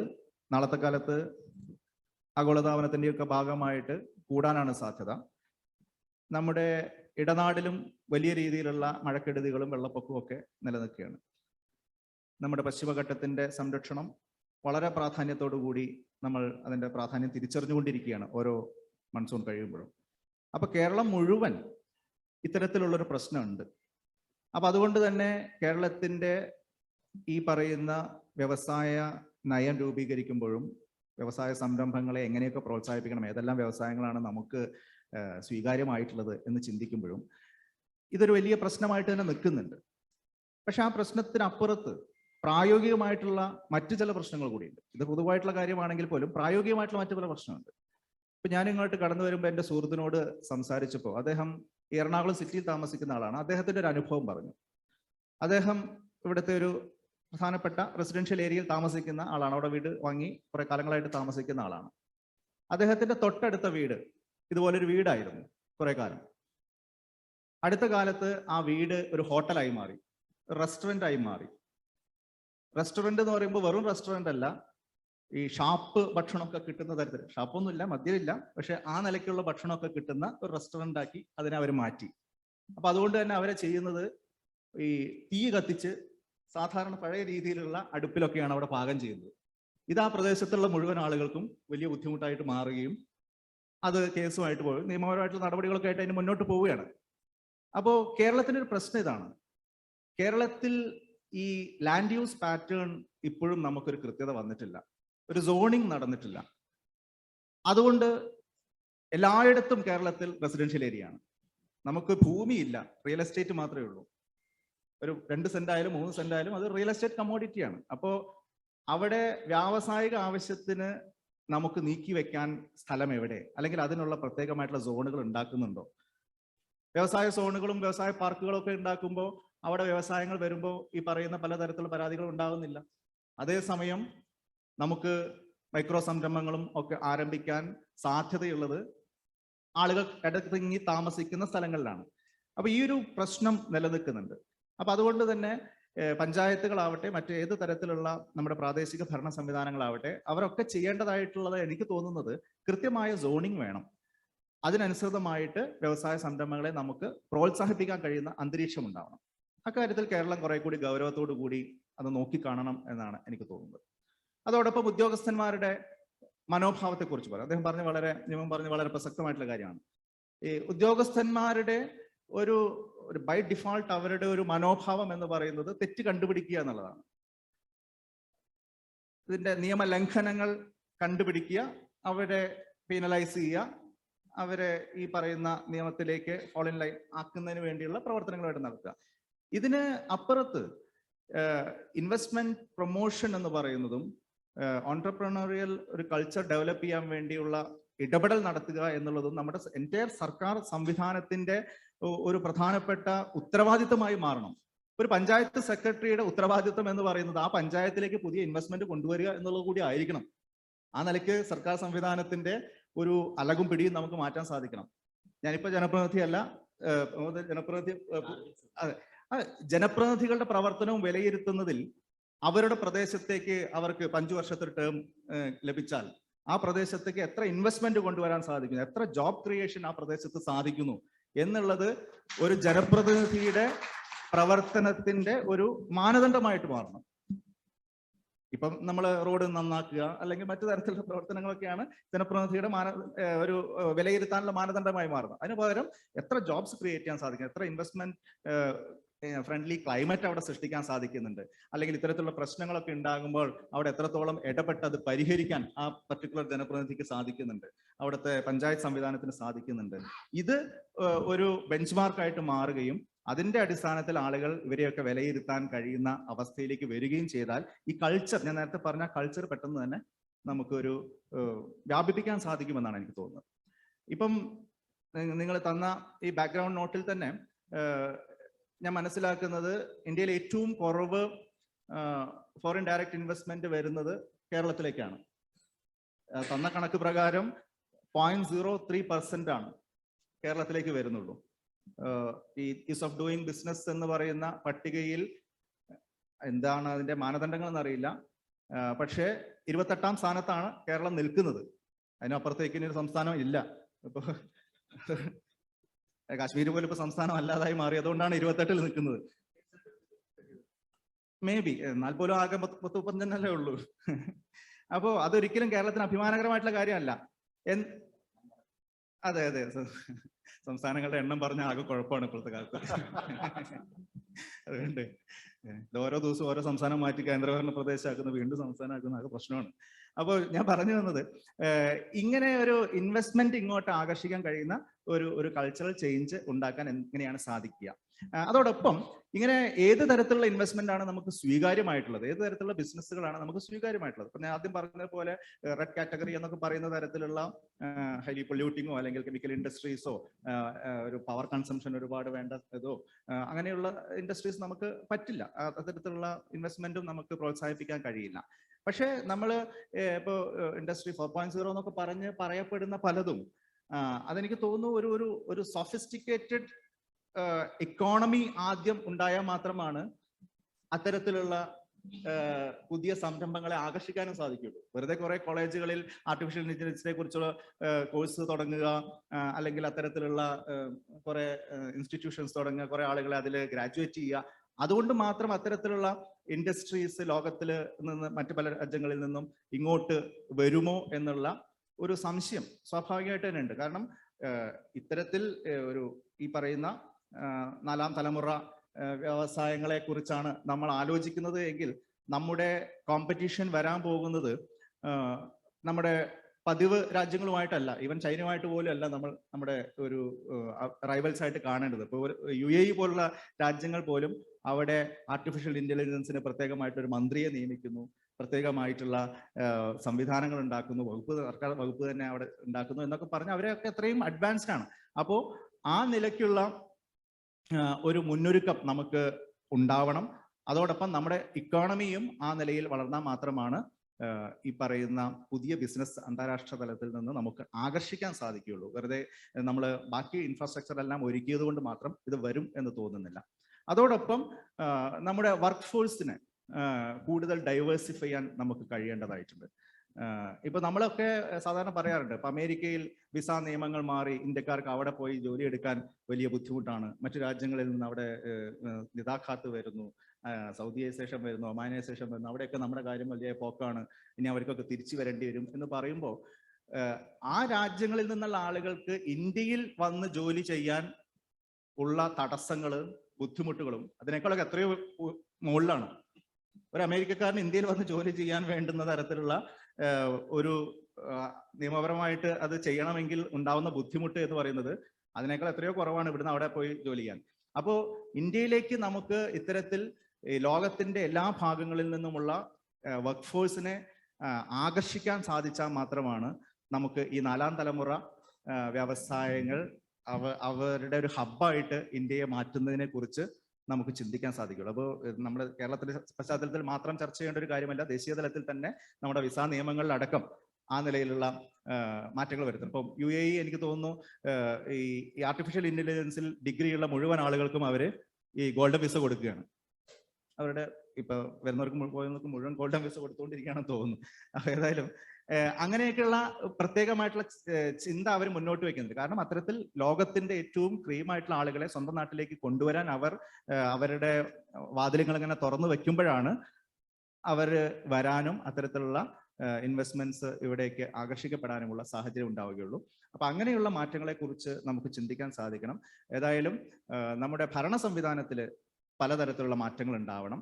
ഈ പറയുന്ന ഉദ്യോഗസ്ഥന്മാരുടെ മനോഭാവത്തിൽ ഉണ്ടാവണം, പൊതുപ്രവർത്തകരുടെ മനോഭാവത്തിൽ ഉണ്ടാവണം. ആ 2 മാറ്റങ്ങളും ഭരണരംഗത്തും ജനപ്രതിനിധികളുടെയും പൊതുപ്രവർത്തകരുടെയും മനോഭാവങ്ങളിൽ മാറ്റമുണ്ടായാൽ സമൂഹത്തിലേക്ക് ആ മനോഭാവം പടരാനും മറ്റും കൂടുതൽ ഈസിയർ ആയിരിക്കും. ഏതായാലും അതിനുള്ളൊരു തുടക്കമാവട്ടെ ഇത് എന്ന് ആശംസിക്കുകയാണ്. നന്ദി. I think many of the problems we discussed land up at the desk of Mr. Rajamanikam as MD KSITC. So I think it'll be interesting to hear his thoughts on the matter. Thank you, sir. Good evening, one and all. In fact, to start with the positive note, Kerala's entrepreneurship is ably supported by both politics on the one side and government on the other side. Politics in our side, government representing ഞങ്ങൾ 2 പേരുണ്ട്. അതിന്റെ ഇടയ്ക്ക് സംരക്ഷണമായിട്ട് കേരളത്തിന്റെ ഇൻവെസ്റ്റ്മെന്റും സംരംഭവും ഉണ്ട്. That is a positive note of Kerala's entrepreneurship. So all said and done, it's like I do completely agree with all the facts which has been discussed here. But paranjadupole, I think, I hope, yesterday minister also, has spoken about this actually. Vechal nammal ee ellarum ichare kurichu paranjayirunnu. See, I am from Tamil Nadu, and yangal naatile, because I was born in a village. നാട്ടിൽ ഏതെങ്കിലും ഒരു സ്ഥലത്ത് ഒരു സംരംഭം, ചെറിയ സംരംഭം വരാൻ പോകുന്നുണ്ടെങ്കിൽ ആൾക്കാർക്ക് ഭയങ്കര സന്തോഷമാണ്. എന്താ സന്തോഷം? ജോലി കിട്ടും, ഇംപ്രൂവ്മെന്റ് വരും, റിയൽ എസ്റ്റേറ്റിന് വില കൂടും. ഇവിടെ ഞാൻ വന്ന് കണ്ടപ്പോൾ എല്ലാം തിരിച്ചാ. പിന്നെ പറഞ്ഞതുപോലെ അടുത്ത ഒരു വില്ലേജിൽ വരുന്ന കുഴപ്പമില്ല, നമ്മൾക്ക് ഒരു ഏതെങ്കിലും ഇഷ്ടപ്പെടാതെ അവന്റെ വീട്ടെടുത്താണ് നല്ലതാണ്.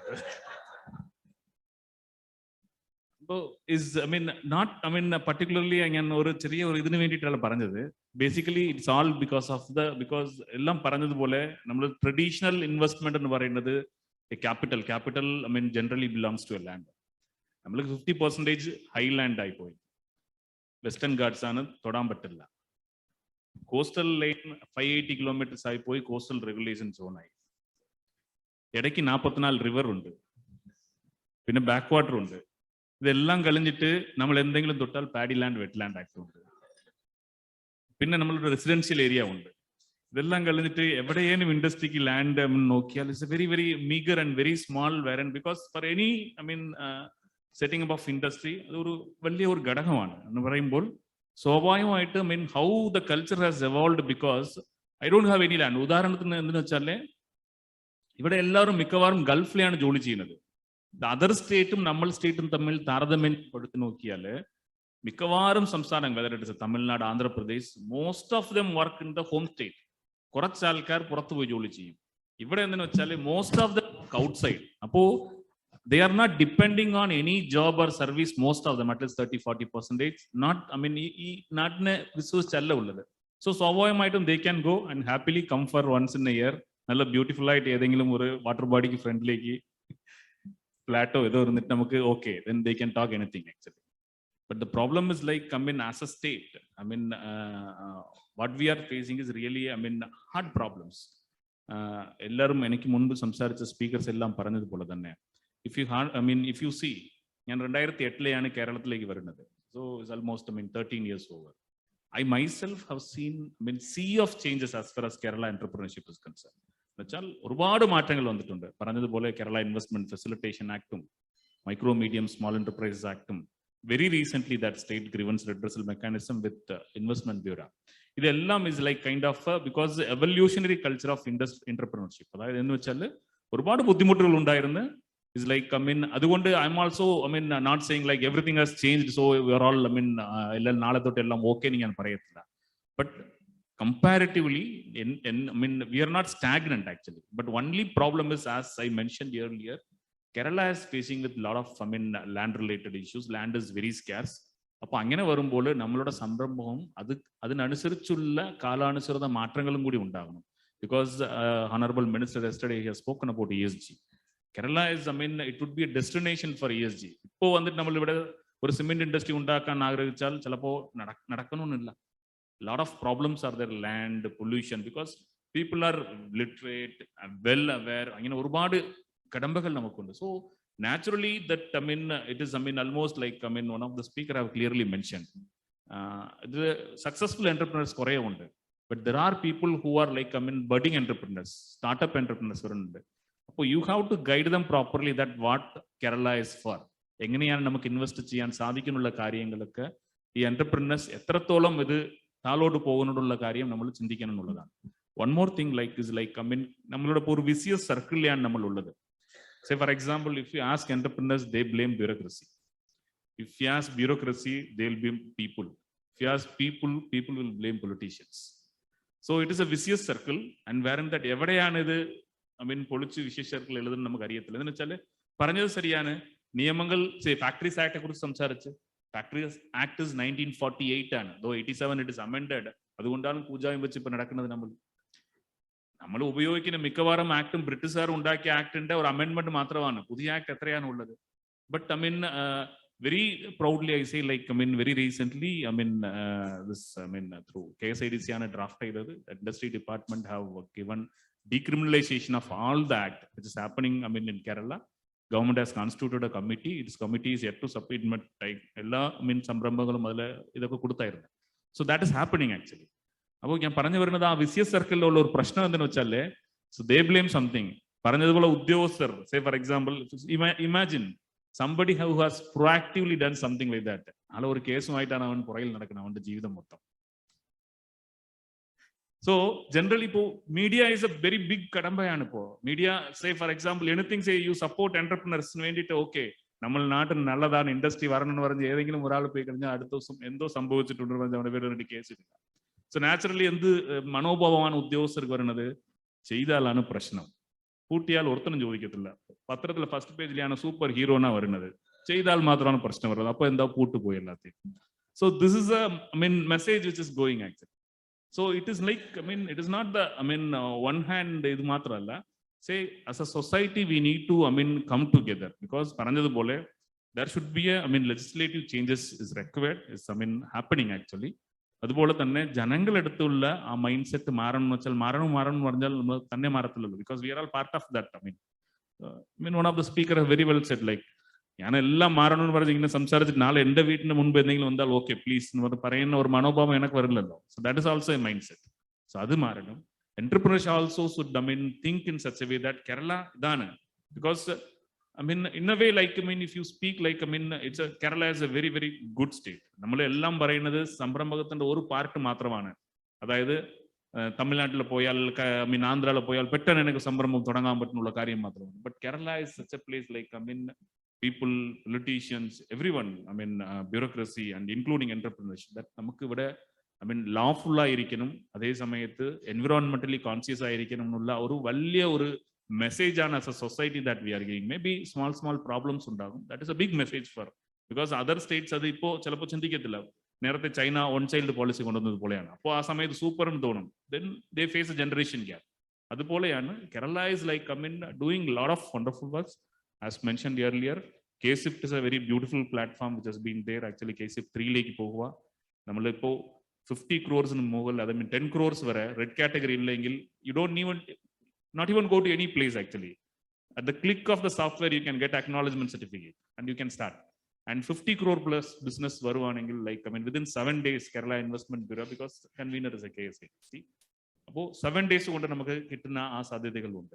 between this, that is a state single window board. So, these are all the new development which has happened. Decriminalization Act. I'm not going anything detailed with UODP because I don't know really a story. But for the answer, U is like below as 6 states and UTs Orissa and all it is there. Unfortunately, 85% reforms nadatiya Kerala is in 28. 0 reforms nadatiya Lakshadweep 15th position. So I don't need to go into the technicality of that actually. But still, there is a two part of the UODP. One is a deep district level reforms. That's Kerala additional light. I mean, Kadam edukam pettum. Angana cheythathu kondu 2600 kodi kadam kittiya I mean exercise namakku budget le idu kittiya oru samsthanam kudiyana nammal samsthanam. So we are least bothered about the other ranks. But the thing is that it is not that we are just I mean angana discard cheyyunnadalla. We are taking seriously, but at the same time the play also should be fair. It was not a fair play actually. But in any case, government I mean is doing all ellam ipo nammal nokkiyal nerthe paranja otra karyam matram paranju nirtham. The changes ellam nadakkunnu parayan pattilla. But I myself have seen the changes in the past 10 years. Down the lane, there are a lot of opportunity for Kerala, especially global mottam ipo think in the ESG angle. Already that place is set. Our I mean place is I mean ready for it. That only thing is that we need to I mean right I mean seats. That is a younger generation who has to come up. The persons who are like already I mean developed here, already who developed as a big entrepreneurs, who has to guide them as a lighthouse for how to make a good seat so that in future generation also grow as a big nulladana. So that Kerala as a society is a very good society, very beautiful society. Only thing is that as any society elladaliyum edengil oru prashnangal gaanum. Maybe idu nammaloda prashnam nammal eduthu nokkiyal cheriya prashnangal undagum. That I mean government, everyone I mean coming together, definitely we can make a change in ulladu maatram paranjukondu nirthuva. Thank you. Yeah, sure.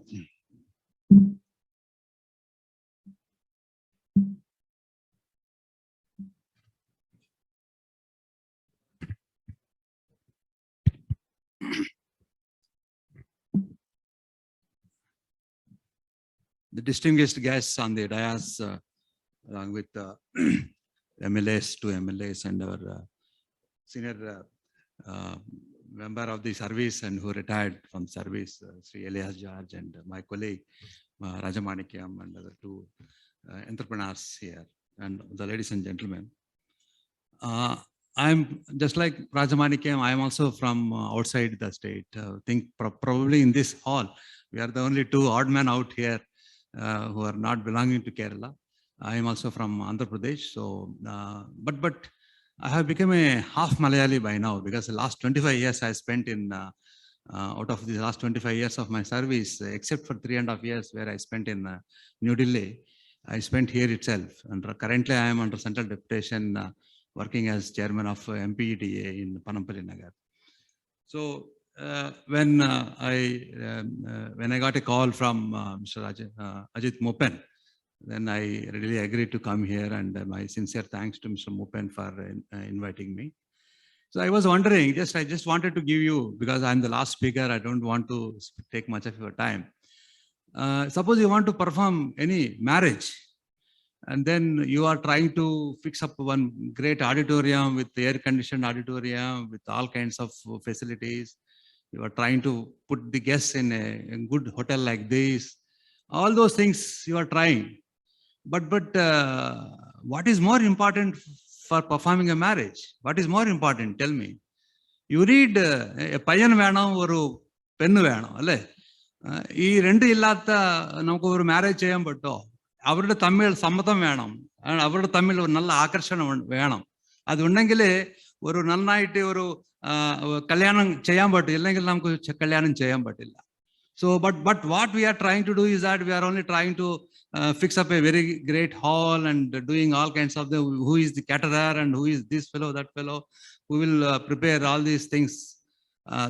Where do we buy the jewelry and all that? So these are all the only things. So similar to that, if you want to make Kerala a very, very investor friendly or entrepreneurship friendly society, then we have to look into certain aspects which are key, just like the bride and bridegroom who are crucial for any marriage. Similarly, for this, I think it is not just like that we used to say. I worked in the industries department also for some time in Kerala government. We used to go and then give a lot of lectures. We used to give road shows in some of these cities. I remember we went to Malaysia, we went to Singapore and all that. We used to say that we have 3 airports. Now we have 4 airports. Those days only 3.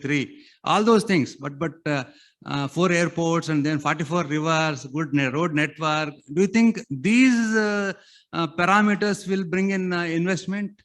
How many of you will believe in that? I don't know. I don't believe in that. I never believed in that. See, we should have that culture. We should have that proper environment. And then anybody who is coming forward with any proposal for anything, that person should be welcomed with both hands. That person should be given a red carpet and then given all help, all assistance. But that is missing. If that is missing, there is no question of having any number of airports here, any number of all other infrastructure activities. So that thing is missing, and then that is what we need to do that. And then when I joined here in 97, then of course I became, my first posting was in Fort Kochi as a collector. And then all such cases used to come. One day, I mean, every week, one day is a case for 135 or something, section 135, 144. So if there is a coconut tree is leaning into my property, and from the coconut tree from the neighboring house, if any coconut falls on my house, and then there is a different dispute between myself and my neighbor, and then they go to the court, and then they come to the RDO court first. Then if there is no, then they go to the high court also. Then I had to go to the high court because that fellow has filed a contempt against me. That was the first time I faced contempt. I went to the high court and then I said, okay. Anyway, I said, we'll cut the tree. We'll get the tree cut. I got the tree cut.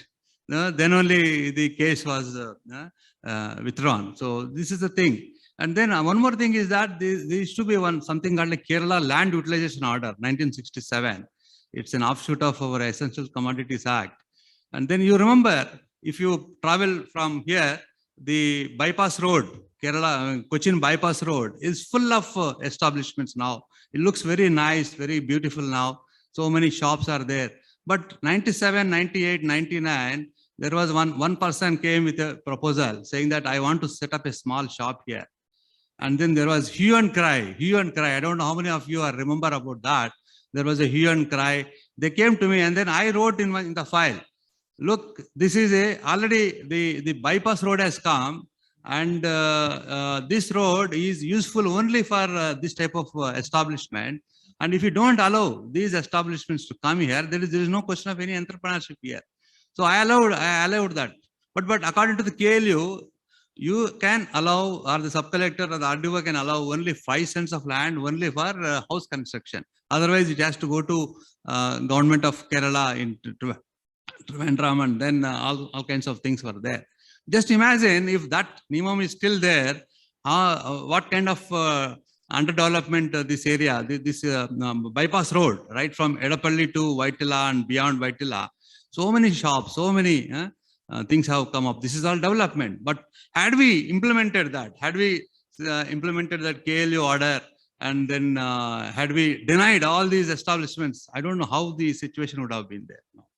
So what I feel, what I'm saying that there are so many niyamams, so many laws and all these acts which have to be repealed, which have to become more and more as per the timings of the thing. No, the times are changed, but we are not changing with our acts and with our all these things. So that has to be there. So otherwise, if you don't do that, then because if there is an entrepreneur, you want to do something, then you go to the village office or the panchayat office. Then that fellow will ask you what is the nature of the land. If in the land records, if the nature of the land is nilam, then that is the end of it. You cannot do anything there because you have to make that nilam into puraidam. That puraidam is not a joke. So unless we change those laws, we are not going to achieve anything. So this is what I wanted to say. And then coming to Kerala, so many activities we can do. For example, we have the aquaculture we can do. Because Kerala, we cannot do large scale industrialization. We cannot have a steel plant. We cannot have a thermal power plant here. We cannot have so many other large scale industries. But what is allowed or what is possible here is agriculture to some extent, then aquaculture to a great extent. But unfortunately, here we have more than 100 processing plants.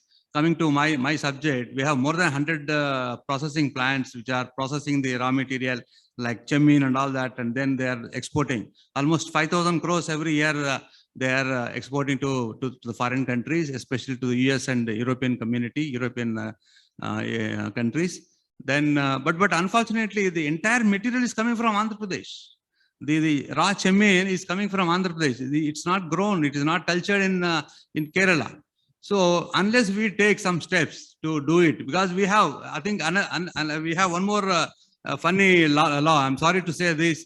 Our law says that in this the aquaculture to grow, it requires saline water. Saline water means it is available in maybe 3, 4, 5 districts in Kerala. And where there, the law, funny law is that you have to do Nel Krushi for 6 months and then Chemin Krushi for the remaining 6 months. So which person, who will come and invest? The Chemin Krushi means at least you need 10 lakh rupees per acre. So who will come forward to invest 10 lakh rupees? And because there is no guarantee that next season he can do the same thing. I don't know why. Well, see, why you may be wondering why Andhra Pradesh has become a hub for aquaculture, because there nobody objected to this type of so many paddy fields have been converted into aquaculture fields, and then they are started doing fish ponds initially. Then after that, it's become Vanami. That is, Vanami means that shrimp, and then they are supplying shrimp to Kerala. And the same shrimps are being processed here and then exported to so many countries. So that similar type of thing, there the government did not discourage them. So here they also should, we should also do that. And then we should have an introspection of what type of acts are there, what are those acts that are required for the development of aquaculture. I just gave one example of aquaculture. I'm sure there are so many other things. So I hope there will be some kind of introspection, and then some changes will be there. Thank you very much for giving this opportunity. Sorry, Srini, we're completely out of time, and it's not your fault. But I think just to close matters, if there is one message coming out of this panel is that we are sorted on geography, we are sorted on the regulations. The one thing we need to do better is to work on attitudes. Right from somebody, the MLA mentioned, start from kindergarten. And job creation, wealth creation is not a crime. It's a lesson. It's a legacy mindset we have to change in this state of ours. The job of creating jobs is not the job of Mr. Razak or Jimon alone. Everybody, whether it's the political leaders or the bureaucrats or civil society, the panchayats, they should all be evaluated about the number of jobs they create in their territory or their domain. If we can make that attitude change, we will be sorted in terms of Kerala's future prospects. We are very good at campaigns. We've run the decentralization campaign. We've run the literacy campaign. We need to get into a campaign mode on changing Kerala's attitude to investment. We heard the industry minister say the best thing about his speech was that he said, we are going to glamorize entrepreneurs. You will be the Mammootties and Mohanlals of the future. You're going to get awards with the same level of glitz and glamour. So just one addition. Yeah, please. Earlier days, all the, in the same, I'm connecting to movies. The entrepreneurs were Balan K. Nair and Aman Nambiar. Nowadays it's Mammootty and Mohanlal. So when Mr. Razak goes to Lulu Mall, he should be mobbed by legions of fans. That is the future. That's the way we should go in this in the future of the state. And thank you so much, eminent panel, for bearing with us. Very warm welcome to all. Thank you, gentlemen. At the end of that very insightful session, we're definitely looking forward to seeing more changes in the policies and the attitude in Kerala. To all the speakers who participated immensely in this discussion, we would like to present a humble token of our gratitude. May I please request the moderator, Mr. Elias George, to hand over the mementos to all the speakers, starting from Advocate Pramod Narayan.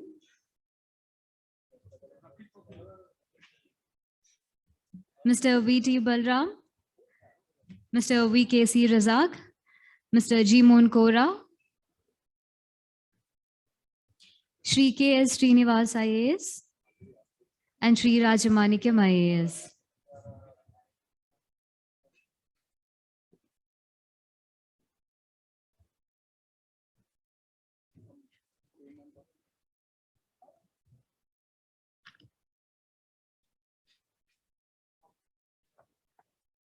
And we are extremely thankful to the moderator, Mr. Elias George, who took the session forward in a very beautiful manner. Thank you so much, sir.